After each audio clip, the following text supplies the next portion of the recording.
하나님 말씀은 구약성경 창세기 45장 4절 5절 말씀입니다.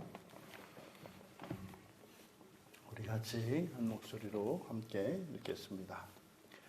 요셉이 형들에게 이르되 내게로 가까이 오소서.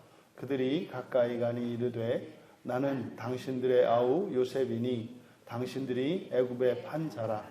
당신들이 나를 이곳에 팔았다고 해서 근심하지 마소서. 한탄하지 마소서. 하나님이 생명을 구원하시려고 나를 당신들보다 먼저 보내셨나이다. 아멘.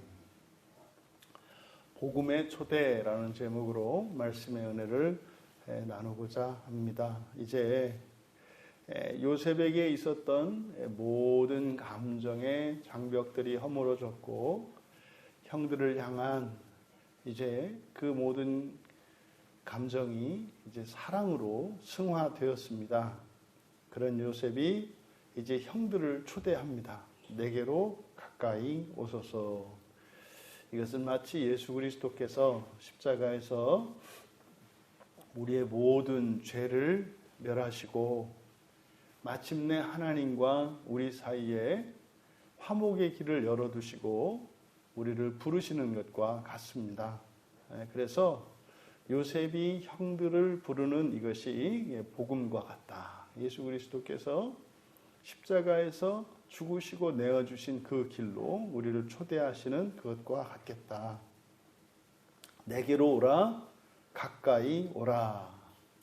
예수님께서 죄인들을 향하여 부르시던 그 초대와 다르지 않습니다. 이렇게 우리가 하나님 앞으로 나아갈 수 있게 된 것, 죄인된 우리가 하나님 앞으로 나아갈 수 없었던 것은 우리의 죄 때문이었죠. 그래서 그 죄의 장벽이 너무 높고 두꺼워서 우리가 감히 넘을 수도 없고 그것을 뚫고 갈 수도 없었습니다. 그런데 그리스도께서 십자가에서 당신을 터뜨림으로 이제 하나님 앞으로 나아갈 길을 예비해 주셨죠. 그래서 하나님이 그리스도로 말미암아 죄인들에 대한 모든 진노의 마음을 누그러뜨리십니다. 이거를 유화라고 합니다. 하나님의 마음을 부드럽게 하신 것, 하나님의 모든 진노를 누그러뜨리시고 사랑으로 품어주시는 것, 이것이 유화인데 예수님이 십자가에서 당하셨던 지상에 오셔서 공생애를 사시고 십자가에 죽으시기까지의 그 생애, 그것이 마치 요셉이 형들로부터 팔려서 애굽으로 온 뒤에 이제 총리가 되기까지 있었던 모든 인생의 역경들과 그 시련과 그 외로움과 두려움, 그 내면에 그가 고통 겪었던 그 모든 감정의 고통들, 이 모든 것이 마치 예수님이 지상에서 사시며 겪으셨던 지상의 고난과 같다. 그것으로 말미암아 하나님의 마음이 누그러뜨려졌다. 그럼 여기서 복음을 전하는 주체 요셉이죠. 요셉이고 또 그 복음을 듣는 대상은 요셉의 형제들이죠. 그럼 여기서 복음을 전하는 요셉에 대한 소개가 나는 당신들의 아우, 그리고 당신들이 애굽에서 팔았던 자, 그리고 요셉, 이렇게 세 가지입니다. 복음을 전하는 나의 이름이 요셉이고 또 나는 당신들의 형제고 또 나는 당신들이 애굽에서 팔았던 자. 여기서 내가 당신들의 형제입니다 라고 할 때 이것은 뭐 단순히 그 이전까지는 형제가 아니었다가 형제가 된 것이 아니라 관계의 회복을 말하는 거죠. 원수된 상태, 동생을 내다 팔았으니 그게 원수 관계 아니겠습니까? 죽이려고 하고 말이죠. 노예로 팔아넘기고 그게 원수죠. 다른 게 원수가 아니죠. 하지만 그때에도 그들은 형제였습니다. 이 신분은 변하지 않아요. 여러분들이 하나님께서 창조하신 하나님의 피조물이고 하나님의 믿음 안에 있는 하나님의 자녀들이면은 변함이 없어요. 아담과 하와가 에덴 동산에서 범죄하고 떠난들 그들을 향하신 하나님의 구원의 계획이 바뀌겠습니까? 바뀔 리가 없어요. 창조주 하나님이시고 우리는 하나님으로부터 말미암아 지어진 존재들입니다. 그리고요, 우리들은 하나님이 이 세상을 창조하시기 이전부터 우리를 향하여 가지신 계획이 있었는데 그 계획은 변함이 없어요. 이 세상을 살면서 우리가 혈연관계로 부모와 자식으로 맺어졌을 때 그것은 우리가 아무리 원수처럼 된다 할지라도 결코 바뀔 수 없는, 이걸 천륜이라고 하지 않아요? 그것과 마찬가지로 사람을 향하신 하나님의 구원의 계획은 변함이 없습니다. 변함이 없어요. 하지만 여기서 내가 당신들의 형제입니다 라고 하는 것은 관계의 회복을 의미하겠죠. 그래서 우리가 구원을 얻었을 때 우리가 하나님과 우리 사이의 관계가 회복이 됩니다. 그 관계 자체가 뭐 새롭게 형성되는 게 아니라 회복이 되는 거죠. 그래서 여기서는 형제애가 회복된 것을 의미합니다. 그런데 당신들이 애굽에서 팔았던 자, 여러분 과거 형들은 요셉을 팔았지 않습니까? 그 이야기를 하는 거죠. 그러면은요, 그거는 원수된 상태입니다. 거기에는 원한이 있고 복수심이 있는 겁니다. 그러면 과거에는 원한의 관계였었고 원수의 관계였었고 복수심을 가질 수밖에 없는 그런 관계였다라는 거죠. 그런데 이제 사랑으로 형제가 회복된 것을 의미합니다. 예수님이 우리에게 복음을 전하시는데 예수님께서 하나님 앞으로 우리가 담대히 나아갈 수 있도록 길을 열어주셨지만 예수님의 복음은 우리가 예수님을 배반하고 십자가에 못 박고 난 뒤에 그 복음이 들려요. 그래서 이 세상 사람들이 복음을 들을 때 자기가 죄인이라는 것을 깨닫고 난 뒤에 들린다 이 말이에요. 그러니까 먼저 예수님을 배신하고 팔아넘기는 일이 있어요. 그거는 구원의 점진적 그 진보의 과정에서도 동일합니다. 우리가 맨 처음에 예수님의 복음을 받아들이고 믿기 전에 일어나는 일이 뭐예요? 나는 소망이 없는 자다. 나는 소망이 없는 자다. 라고 하는 정확한 자기 인식을 가지게 되죠. 이게 죄의식입니다. 그랬을 때 소망이 없기 때문에 뭐 예수님을 믿으려고 믿는 게 아니라 어차피 길이 없어요. 그러니까요, 속는 셈 치고 믿어보자. 이게 우리들이 시작하는 믿음입니다. 근데 사실은 그 믿음은 믿음이라고 할 수 없다니까요. 사실 그때 믿음은 뭡니까? 빠져나갈 길이 없다. 다른 길이 없다. 이거에 대한 믿음이에요. 예수님이 우리를 구원하는 길이다라고 하는 믿음이 아니라 내 힘으로는, 내 생각으로는, 그리고 이 세상에서는 빠져나갈 길이 없다라고 하는 믿음이에요. 부정에 대한 믿음이죠. 거기에서 이제 예수님을 알고 성경을 통해서 하나님을 알아가고 일상생활을 통해서 참으로 성경에 기록된 그 하나님이 그러한 분이시라고 하는 것을 살면서 인격적으로 경험하게 돼요. 그러면서 절대 절망에 대한 믿음을 가지고 있던 우리에게 신라 같은 소망이 생기기 시작해요. 야, 예수를 믿으면 잘하면 살 수도 있겠네. 이것도 선으로 얘기하면은 선이 아니에요. 점선이에요. 또. 그런 생각이 들었다, 없었다, 들었다, 없었다, 이런 거예요. 그러니까 이렇게 해서 믿음이 생기기 시작을 합니다. 그러면요, 그렇게 해서 믿음이 생겼다고 해서 그 뒤로는 또 그런 일이 일어나지 않습니까? 이런 점선과 같은 일, 이 점선과 같은 게 뭐예요? 또 마찬가지입니다. 배신하고 불순종하고 내 뜻대로 길을 가는 거예요. 그러면 그때는요, 예수를 믿지 않았던 때와 같은 상태로 돌아가는 것 같아요. 그런데 어떻게 해요? 그 관계가 훼손되는 것은 아니다. 우리의 신분은 바뀌지 않는다. 그러면서 또다시 이렇게 끊어졌던 선, 사실은 믿음이 없는 지점이잖아요.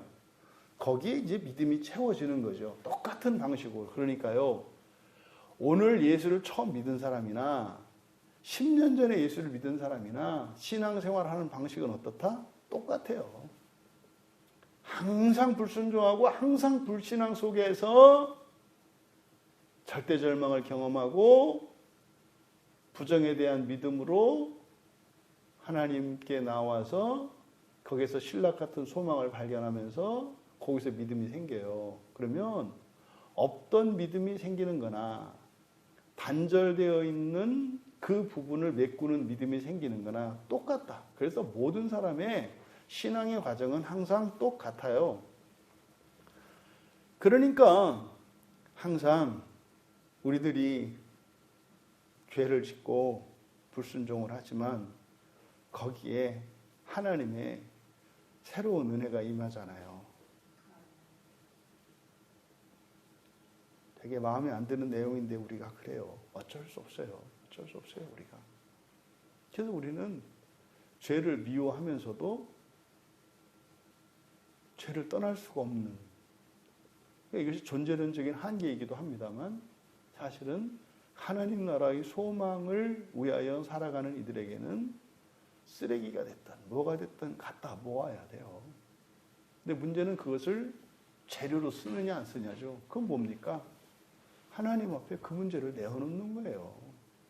그러니까 똑같은 그런 것들을 내어놨을 때 하나님이 그것을 금으로 바꾸시면서 하나님 나라를 향하여 올라갈 수 있는 계단의 재료로 쓰신다는 거죠.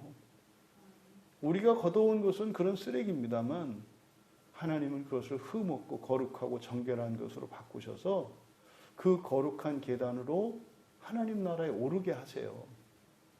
그래서 결코 우리들의 행위가 없는 것은 아니다. 우리의 실천과 행위가 있다. 뭐요? 쓸데없는 일, 죄 짓는 일. 근데 그것을 고백하는 일. 이게 하나님 앞에 믿음으로 내놓는 거죠. 그때 하나님께서 우리의 죄들을 거룩한 하나님을 향하여 나가는 거룩한 길로, 거룩한 도로를 만드시는 일로 사용하세요. 그래서 모든 것은 하나님의 은혜입니다. 라고 말할 수밖에 없는 거죠. 하나님의 말씀이 들리지 않습니까? 예, 당신이 죄인이 아니기 때문에 그래요. 너무나 잘나고 너무나 훌륭하고 부족한 게 없고 그냥 살아갈 소망이 너무 많기 때문이에요. 그래서 항상 우리는요, 스스로를 탈탈 털어내고 말이죠. 소망이 없는 자로 만들어야 돼요. 그리고 하나님 말씀 앞에 섰을 때 토를 다구고 참견하던 그 못된 죄된 성품은 사라지고 그냥 주님이 아니면 죽겠습니다. 살려주십시오. 이렇게 했을 때 그 말씀이 은혜가 돼서 들어오는 거죠. 그 복음의 내용이 뭡니까? 1차적으로 요셉이라고 하는 이름 안에 함축되어 있어요. 예, 요셉. 예, 요셉이 뭡니까? 더하다라는 뜻인데 여호와께서 더하실 것이다. 뭐 이런 무슨 말인지 아시지 않겠어요? 그렇죠? 근데 구약 사람들에게는 요셉 그러면 더한다라고 하는 이 말이 무슨 말인지 몰라요. 여호와께서 더하실 것이다. 그러니까 뭐, 아, 돈 주려나 보다. 뭐 주려나 보다. 그죠? 세속적인 이런 이 지상의 물질적이고 육체적인 이러한 복을 주실 것으로 기대하죠. 오늘날도 그리스도인들이 이 요셉이라고 했을 때 그거 아닙니까? 그저 이 세상에서 부귀영화를 누리고 말이죠. 예, 11번째 아들이지만 장자가 받는 2배의 재산권을 물려받는 뭐 이런 거 아닙니까? 그러니까 뭐요? 우리가 예수 믿고 교회 다니고 그러면 집도 2배가 되고 말이죠. 소득도 2배가 되고 사업장도 2배가 되고 그래서 어떻게 해요? 내 욕심도 2배가 되는 거죠. 그러면 똑같은 거예요. 하나도 좋아진 게 없는 거예요. 그러면 오히려 이렇게 현실과 상황은 그대로일지라도 내 마음의 죄가 반으로 준다면은요, 그거는 2배가 아니라 200배, 2000배, 2000만 배 이상이 된 거죠. 왜요? 하나님 나라에 가까이 나아간 것이기 때문에 그렇습니다. 그래서 여호와께서 더하실 것이다라고 하는 이름의 의미를 가진 이 요셉이라고 하는 이름. 그럼 여기서 이 형제들에게 더해 주셔야 할 게 뭐겠습니까? 그들의 죄를 용서해 주시고 다시는 그들이 그런 죄를 반복하지 않을 수 있도록 하나님께서 새롭게 하시고 거룩하게 하시고 그들의 본성을 새로운 본성을 주셔야 되겠죠. 이 요셉이라고 하는 이름에서 그거를 알아들을 수 있다면 참으로 복된 사람이죠. 또 이어서 근심하지 마라. 그리고 한탄하지 마라. 그리고 나를 먼저 보내셨다. 이게 복음의 내용이에요. 나를 팔았다고 해서 근심하지 말고 한탄하지 마라. 여기서 근심하다라고 하는 이 야차부는 슬퍼한다는 뜻이에요. 고통스러울 정도로. 우리가 슬퍼하는 이유는 후회할 때, 그렇죠? 우리가 원하지 않는 일을 할 때, 또 우리가 가지고 있던 것을 잃었을 때, 우리의 평화가 깨질 때, 이런 거 아니겠습니까? 그런데 여기서 근심하지 마라. 이 형제들이 지금 근심한 이 슬퍼하는 내용이 뭡니까? 자신들의 과거의 잘못 때문이죠. 그때 왜 우리가 동생 요셉을 죽이려 했던가? 과거에 일어난 그 일 때문에 우리가 후회하고 슬퍼하잖아요. 슬퍼하지 마라. 왜요? 지금 이 복음은 우리의 과거도 바꾸기 때문이에요. 마음을 진정해라 이런 의미가 아니죠. 그 과거가 우리의 과거가 아니기 때문에 복음 안에 들면. 그러니까 하나님께서 말씀을 통해서 우리들에게 이렇게 근심하지 마라 그래요. 몹시 슬퍼하지 마라 그래요. 지난날 너희들 스스로 너희 자신을 불쌍히 여기면서 비참했던 너희들의 인생 때문에 그 슬퍼하지 말고 또 그때 과거에 저질렀던 그 죄 때문에 그 수치심 때문에 하나님에 대한 두려움 때문에 슬퍼하지 마라 그래요. 여러분 슬플 때 어떻게 안 슬퍼해요?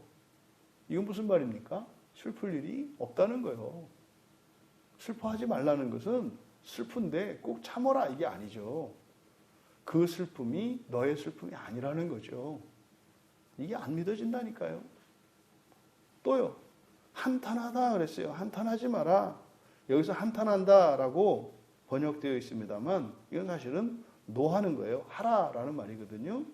화가 나서 불 붙는 거예요. 화가 불일듯이 이는 거. 이게 하라거든요. 그래서 여기서 한탄하다라고 하는 것은 자기 자신에 대해서 노하지 말라는 거예요.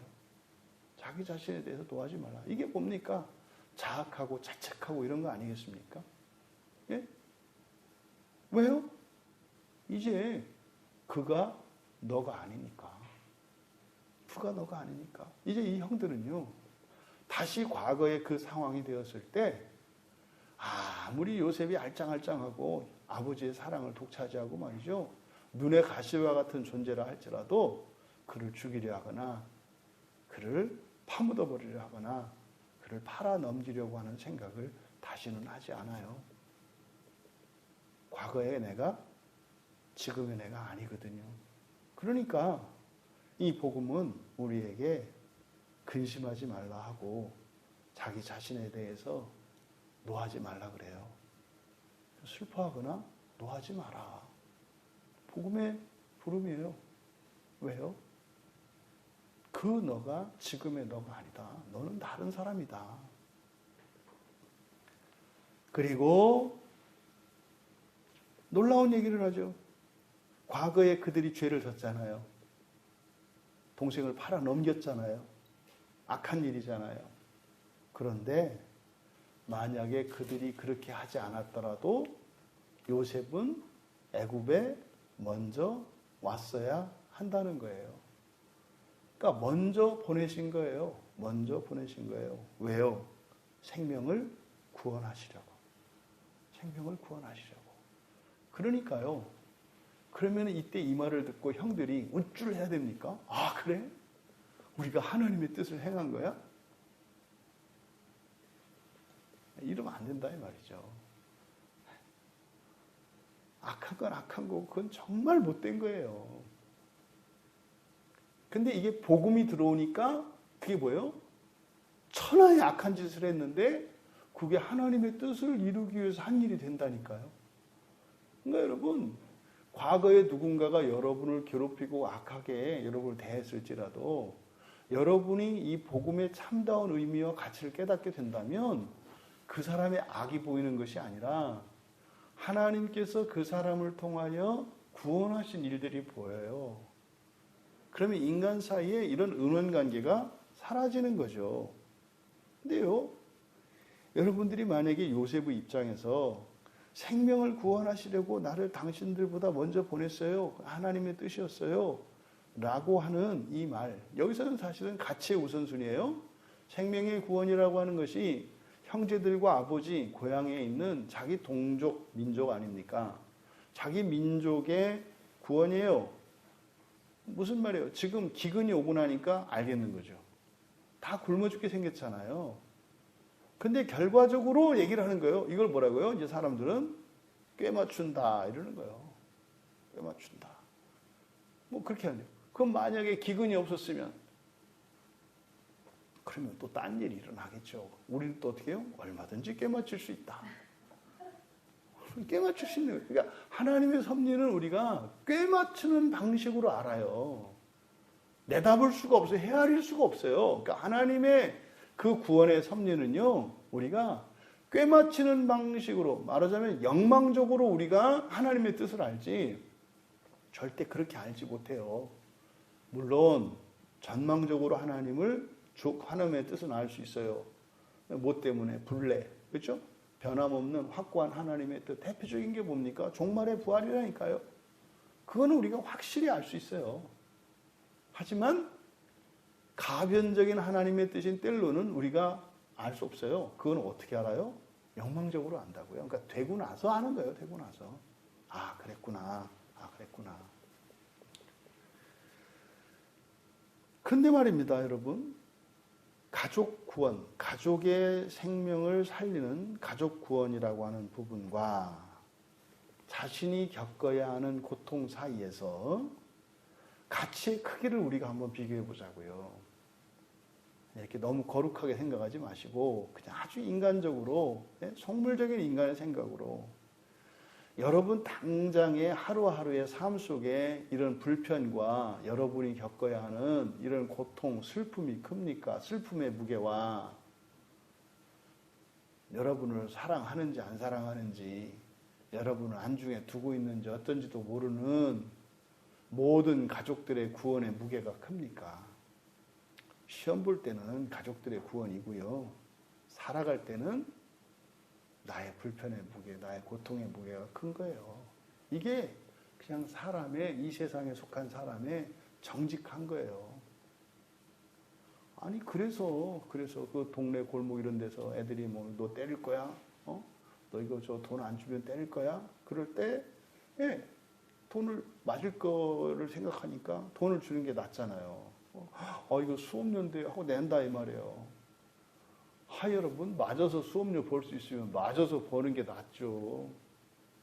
그렇지 않아요? 돈이 진짜로 급해요. 수업료가 없어요. 학교를 못 가요.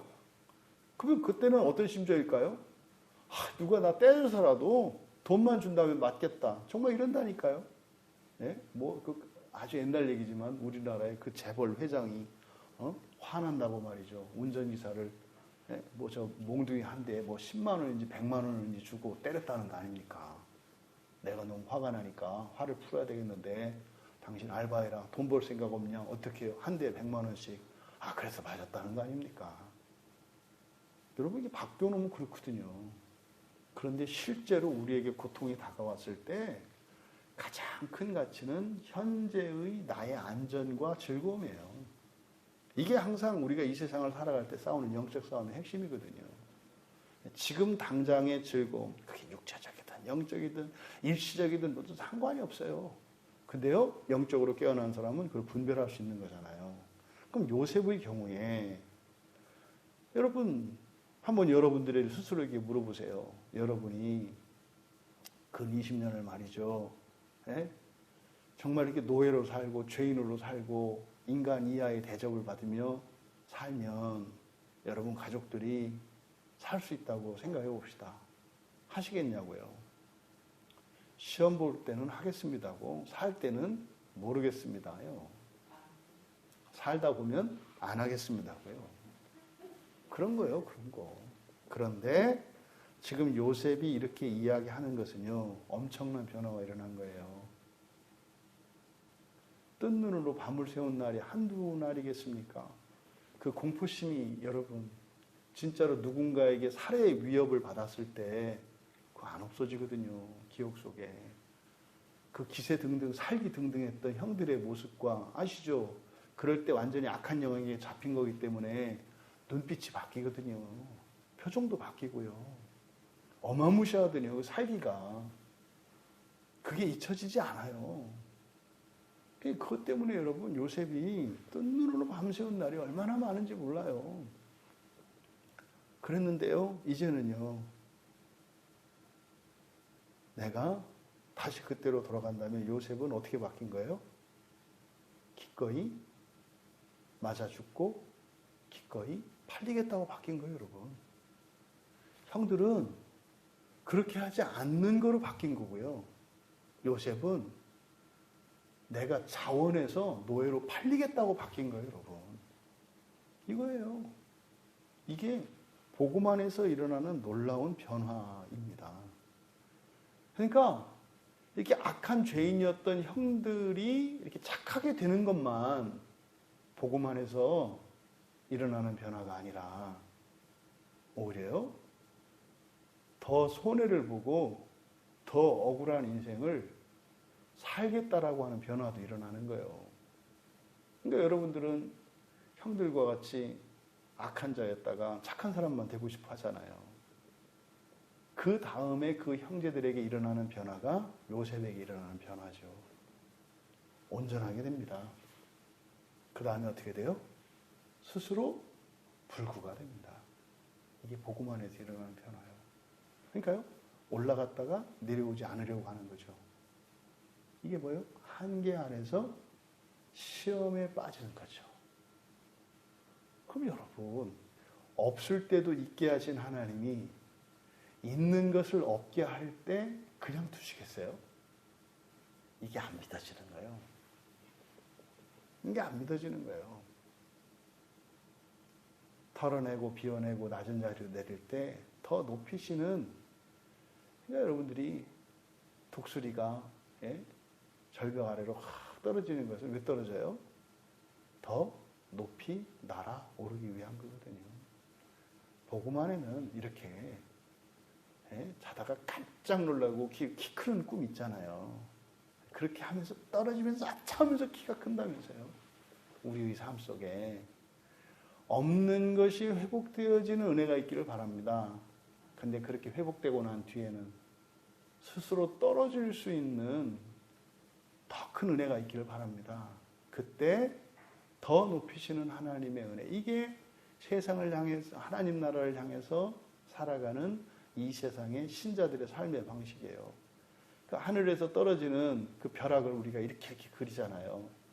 그러니까 이 복음의 벼락의 밑에서 치면 어떻게 돼요? 이렇게 하는 거예요. 이렇게 올라갔다 떨어졌다 올라갔다 이렇게 하는 거예요.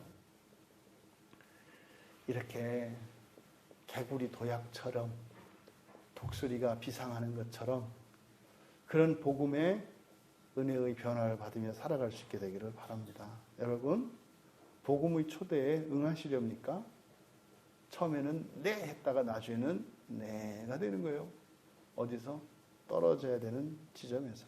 그런데 여러분, 복음의 약속을 믿고 과감히 그 초대에 응하시기 바랍니다. 그래서 여러분이 은혜로 회복되어지고 한계를 뛰어넘을 때, 그때 시험에 빠지는 것이 아니라 시험을 돌파할 수 있는 여러분 되시기 바랍니다.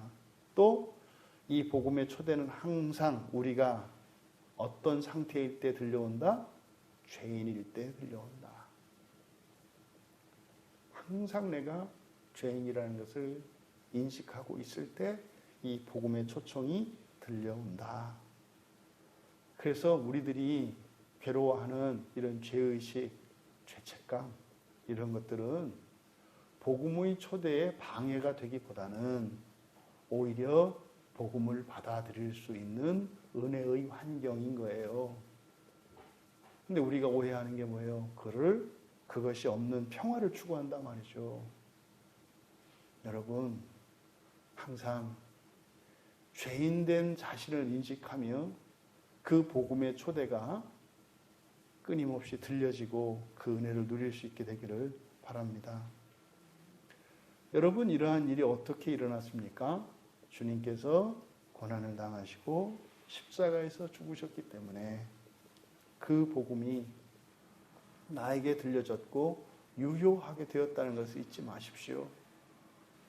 내가 주님으로 말미암아 그렇게 되었다면 내 주변에 있는 누군가는 내가 그리스도의 길을 따라갈 때 또한 그들도 동일한 구원의 길에 들어선다는 것을 기억하시기 바랍니다. 구원은요, 예수님의 능력과 사랑으로 임하는 게 아니라 친절과 호의의 방식으로 임하는 게 아니라 그리스도의 고난에 피어나는 아름다운 꽃입니다.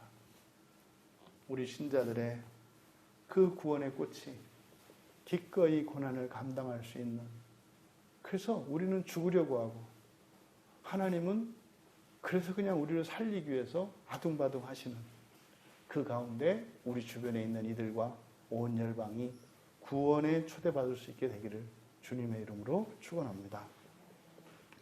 존귀하신 하나님, 요셉과 형제들 사이에 일어났던 용서와 화해의 과정을 통해서 그리스도께서 죄인 되었던 저희들을 찾아와 주시고 구원하셨으며 또한 저희들을 통해서 이 세상에 그 구원이 어떻게 지속될 것인지를 깨우쳐 주셨습니다. 저희들에게 없는 것, 병든 것, 더러운 것들을 잊게 하시고 강건케 하시고 깨끗게 하시되 저희들 스스로를 덜어내며 이 세상을 향한 하나님의 구원의 뜻을 위하여 저희들의 십자가를 지고 살아갈 수 있도록 용기를 주시고 믿음을 더하여 주시옵소서. 감사하며 예수님의 이름으로 기도하옵나이다.